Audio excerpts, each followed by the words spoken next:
Welcome guys, आपका स्वागत है अक्षयस बायोलॉजी ऑनलाइन स्टडी में। मुझे बहुत से कमेंट आते हैं कि सर माइक्रोबायोलॉजी क्या करना सही रहेगा कि नहीं रहेगा। अभी एमएससी बायो एक एक कमेंट आया था, तो एक यूज़र का कमेंट आया था, तो एक हमारे जो मित्र है जो हमारे चैनल से जुड़े हैं, उनका कमेंट आया था कि एमएससी बायोटेक्नोलॉजी करने के बाद फॉरेन में जॉब कैसे करें, क्या करें। देखिए, मैं आपको समझाने की क्या कोशिश कर रहा हूँ, आप वो समझिए। जिससे देखिए, आपने माइक्रोबायोलॉजी का कोर्स किया तो आपको इंडिया में जॉब करना पड़ेगा, आपको इंडिया में एक्सपीरियंस लेना पड़ेगा। एक जो एक्सपीरियंस मिलता है अपने को, ठीक है, जैसे आप कंपनीज में जॉब करेंगे, फूड डेयरी इंडस्ट्रीज में काम करते हैं, फार्म जिस जिस फील्ड में भी आप जाओगे माइक्रोबायोलॉजी के, जैसे फार्मास्यूटिकल माइक्रोबायोलॉजी हो गया, एग्रीकल्चर माइक्रोबायोलॉजी में जैसे क्लिनिक, ठीक है, क्लिनिक बहुत सारे पैथोलॉजी लैब्स खोलते हैं, तो फार्मास्यूटिकल कंपनीज भी बहुत सारी डिमांड है हमारी।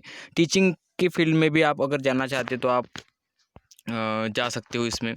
तो बहुत से कमेंट आए। देखिए, आपको पहले माइक्रोबायोलॉजी तो करना, तो माइक्रोबायोलॉजी में आपको किस चीज़ में ज़्यादा इंटरेस्टेड है। आप माइक्रोबायोलॉजी में बहुत सारे टॉपिक्स है, मतलब ब्रांच है उसकी, ठीक है, अलग अलग एरियाज है उसमें, ठीक है, जिसमें आप जा सकते हो। तो आपको इंटरेस्ट बनाना पड़ेगा कि मुझे किस चीज़ में इंटरेस्ट है, तो उस फील्ड में आपको चुनिए और फिर आपको इंडिया में आप जॉब करिए अच्छे से बिल्कुल, और एक्सपीरियंस के साथ फिर फॉरेन में जाने का सोचिए, क्योंकि आप डायरेक्ट फॉरेन में नहीं जा सकते, उसके लिए भी टर्म कंडीशन होती है, ठीक है, रूल्स होते हैं, उसका हमें पालन करना होता है दोस्तों। हम ऐसे डायरेक्ट फॉरेन में नहीं जा सकते, नहीं हमें फॉरेन में जॉब करना है, ऐसा नहीं होता।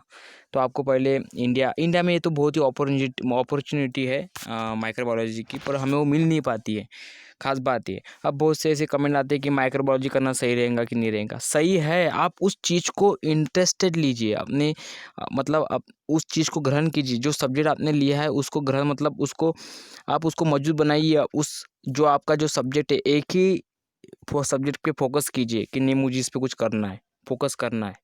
ठीक है, मैं आपको ये वीडियो बनाने का मेरा ये जो वीडियो बनाने का ये लक्ष्य यही था कि आपको उस जिस सब्जेक्ट को आपने लिया है उस सब्जेक्ट पे आपको फोकस करना है। फोकस करना बहुत ज़रूरी है, ठीक है। और 10 रास्ते मत चुनिए, नहीं मुझे माइक्रोबायोलॉजी लिया तो मुझे अभी इंजीनियर में जाना है, नहीं इंजीनियर सही नहीं है, अब मुझे एमसीए में जाना है, एमसीए नहीं फिर मुझे एमबीए में जाना है, नहीं एमबीए से नहीं रहेगा, नहीं मुझे बीएससी करना है, नहीं फिर मुझे पीएचडी करना है। वैसा नहीं है, आपको सिर्फ एक ही टारगेट लेके चलना है दोस्तों। और आप अपने सब्जेक्ट पे, मुझे ऐसे भी कमेंट आते हैं, देखिए आपने माइक्रोबायोलॉजी लिया, माइक्रोबायोलॉजी में आपको अपने सब्जेक्ट पे भरोसा नहीं है तो फिर आप लाइफ में कुछ नहीं कर सकते। अपने सब्जेक्ट पे, अपनी नॉलेज पे भरोसा रखिए, ठीक है। और आप जिस सब्जेक्ट के एमएससी कर रहे हैं, बीएससी कर रहे हैं, मास्टर कर रहे हैं, डॉक्टरेट कर रहे हैं, उस सब्जेक्ट पे भरोसा रखिए। क्योंकि जो भी माइक्रोबायोलॉजी की जितनी भी ड्राईटेक प्रोसेस का जो भी कंपनियाँ से, ठीक है, वो माइक्रोबायोलॉजी के भरोसे ही चलती है। डेयरी इंडस्ट्री, हल्दीराम, जितनी भी कंपनियाँ से, ठीक है, मैं आप नाम नहीं लेना चाहता, बहुत सारे नाम हैं, ठीक है, बहुत सारे नाम हैं। मिल्क का जो प्रोडक्शन होता है, बहुत सारे नाम है दोस्तों मेरे पास। मैं इतना अगर मैं नाम बोलूँगा ना तो बहुत ही लॉन्ग वीडियो हो जाएगा, 10 मिनट का वीडियो हो जाएगा। तो मुझे शॉर्ट में वीडियो बनाना था कि आप नहीं क्या, अपने सब्जेक्ट पे ध्यान रखिए, अपने सब्जेक्ट पे फोकस करिए, ठीक है। फोकस करना बहुत ज़रूरी है, तभी आप लाइफ में कुछ कर सकते हो, ठीक है। तो यही मैं भी वही कर रहा हूँ दोस्तों, क्योंकि देखो फोकस करना बहुत ज़रूरी है। और आपने जो ब्रांच लिया है ना, उस पर भरोसा रखिए, उस पर ट्रस्ट रखिए कि नहीं, इसमें हमने जो कोर्स लिया है उस पे हमें कुछ फ़ायदा मिलेगा, हमारे मेहनत पे, हमारे काबिलियत पे, हम उस सब्जेक्ट के भरोसे ही हम कुछ कर पाएंगे लाइफ में, ठीक है। ये आपको ध्यान रखना है। छोड़िए इसमें core of MSc microbiology areas, जिसमें आप एरियाज में जा सकते हो। माइक्रोबियल जेनेटिक्स, जिसमें जेनेटिक्स में जीन्स वगैरह, जिसमें आप करते हैं ना डीएनए का जीन्स, जीनोम्स, ठीक है, जीन्स से मिलकर क्या बने होते हैं, जीनोम्स, ठीक है। जीनोम सीक्वेंस आपने सुना होगा, पढ़ा होगा कहीं पे, डीएनए सीक्वेंसिंग, ठीक है, तो वो आपने पढ़ा होगा, तो आप उसको देख लीजिएगा। इसमें माइक्रोबियल जेनेटिक्स में पता करते हैं हम कि डीएनए के अंदर कौन सा जेनेटिक है, जीनोम्स है, जीन्स है, कितने अंदर हमारे अंदर जीन्स है, ठीक है। और फिर उसकी स्टडी करते हैं। नैनो माइक्रोबायोलॉजी है, वाटर माइक्रोबायोलॉजी है, ठीक है, वाटर माइक्रोबायोलॉजी आपने पढ़ा होगा, ठीक है।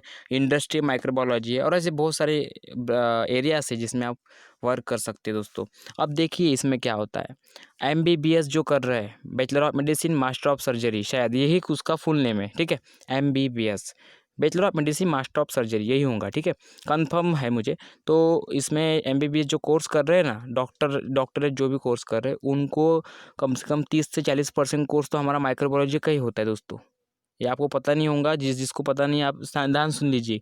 जो जो एमबीबीएस कर रहे हैं, ठीक है, अब्रॉड में कर, फॉरेन में कर रहे होंगे, बाहर कर रहे होंगे, इंडिया में कर रहे होंगे, जहाँ भी कहीं कर रहे होंगे, उनको माइक्रोबायोलॉजी का 30-40% हमारे कोर्स है, उनका सिलेबस है। यहाँ पे देखिए मैं आपको एक फ़ोटो भेज रहा हूँ, यहाँ पे फ़ोटो देख लिए जी। जो हमें पढ़ने को मिलता है वो उनको पढ़ने को मिलता है, जिसमें जो डिसीज़ रहती है उसको हम पढ़ते हैं। वो एमबीबीएस वाले जो भी डिग्री कर रहे हैं, एमबीबीएस डॉक्टरेट डिग्री कर रहे हैं, ठीक है, हमारे जो डॉक्टर्स हैं वो डिग्री कर रहे हैं, तो उनको भी ये पढ़ने को मिलता है।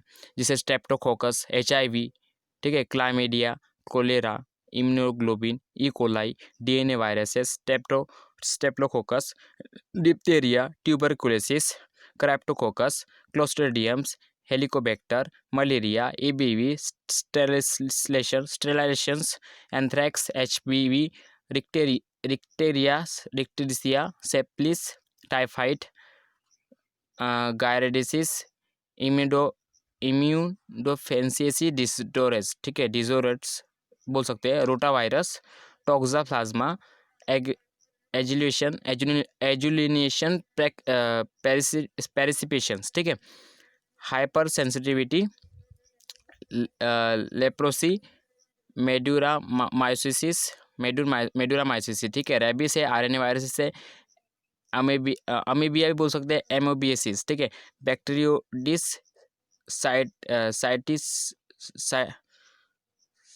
साइटिस, जो भी बोल सकते हैं, साइटिसेरिसिस, ठीक है, साइटोसेरिसिस है, फ्लेरेसिस, जीनोकोकस, माइकोप्लाज्मा, पेरिन, बेरुसिला, डर्मेटोफाइट्स, इन्फ्लुएंजा।